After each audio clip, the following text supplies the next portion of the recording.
ঢাকার হযরত শাহজালাল আন্তর্জাতিক বিমানবন্দরে এক যাত্রীর সঙ্গে দুর্ব্যবহারের দায়ে ৩ সহকারী রাজস্ব কর্মকর্তাকে সাময়িক বরখাস্ত করেছে ঢাকা কাস্টম হাউস। মঙ্গলবার ঢাকা কাস্টমস হাউসের কমিশনার মোবারক খানম বিষয়টি নিশ্চিত করেছেন। তিনি বলেন, সরকারের বিমানবন্দরে উচ্চমানের যাত্রী সেবা বজায় রাখার অঙ্গীকারের অংশ হিসেবে এই পদক্ষেপ নেওয়া হয়েছে।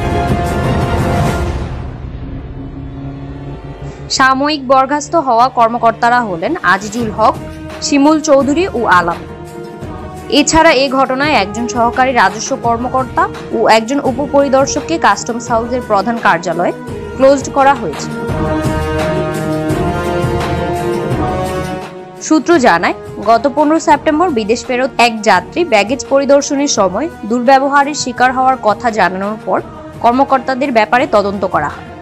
ওই যাত্রীর দাবি, তার লাগেজ অযথা খোলা হয়েছিল এবং কয়েকজন কর্মকর্তা ব্যাগ থেকে চকলেট বের করে খেয়ে ফেলে। বিষয়টি কাস্টমস কমিশনারের নজরে আনে জাতীয় রাজস্ব বোর্ড। পরবর্তী তদন্তের পর শুল্ক কমিশনার অসদাচরণের জন্য দায়ী 3 জন সহকারী রাজস্ব কর্মকর্তাকে সাময়িক বরখাস্ত করেন।